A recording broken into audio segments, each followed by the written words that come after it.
14살이 넘은 백은 하루하루 기력이 떨어지고 있습니다. 시력과 청력이 더 약해졌고 근력도 줄어들어서 이제는 캠핑처럼 체력이 많이 필요한 활동을 하기 어렵습니다. 백이 어린 시절을 생각하면 착잡한 마음이 들어 다양한 생각에 잠기곤 합니다.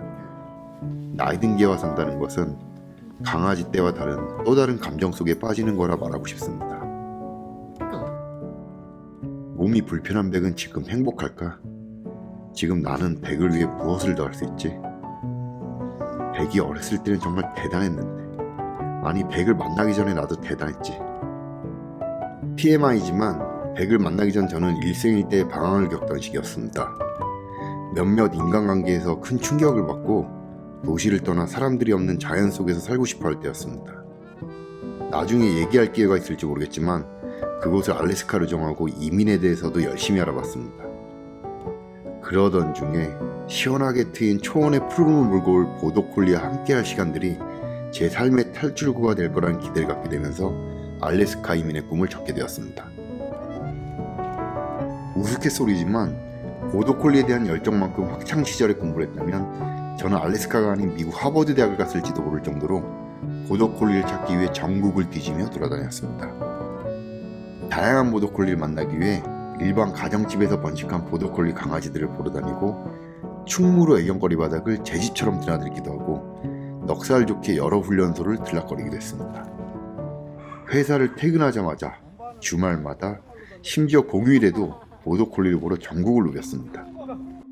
그러던 중에 개를 파는 것에 혈안이 되어 있는 거짓을 일삼는 사람들을 만나기도 하고 인브리딩으로 인한 보더콜리 문제점을 파악하게 되면서 국내 보더콜리의 실체를 목격하기도 했습니다. 충무로에서 강아지를 사면 둘 중에 하나는 금방 죽는다 이랬어요.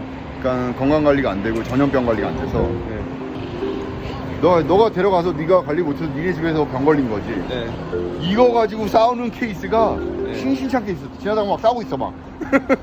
그 보더콜리는 크니까 한 3, 4개월 되면 또 어떤 경우도 있었냐면 큰 개는 이런 쇼윈도에 못 들어가잖아요. 배에 이렇게 내놔요.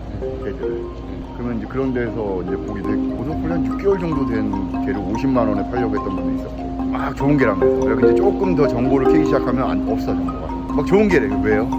그래서 그게 뭔데요? 그러면 이제 거기서 딱 단절돼요. 아니구나.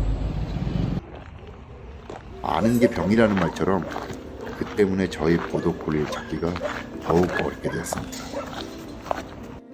도대체 어디서 나의 보더콜리를 만날 수 있을지 해답을 찾지 못했지만 반면에 보다 신중해야 한다는 생각만 커져왔습니다.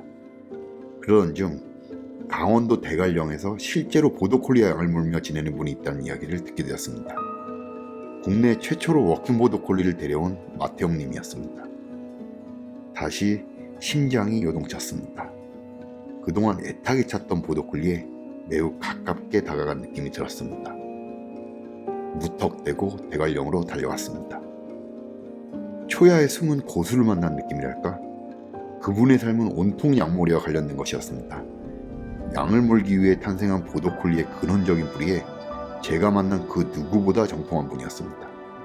다짜고짜 보더콜리를 분양받을 수 있는지 여쭤보았습니다. 그런데 제가 개장수처럼 보였는지 아니면 아무것도 모르는 책임감 없는 사람처럼 보였는지 말을 아끼며 좀처럼 시원한 답변을 주시지 않았습니다. 그렇다고 쉽사리 돌아갈 제가 아니었습니다. 돌덩이처럼 꼼짝하지 않고 주저앉아서 계속해서 보더콜리의 특징을 알아보는 저에게 마태용님은 어렵게 입을 열었습니다. 영국에 직접 알아보시죠?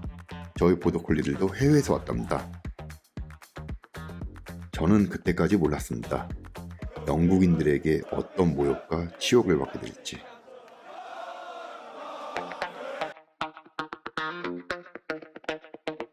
They refused my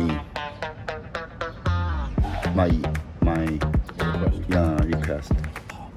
I didn't really think that a border collie could be happy.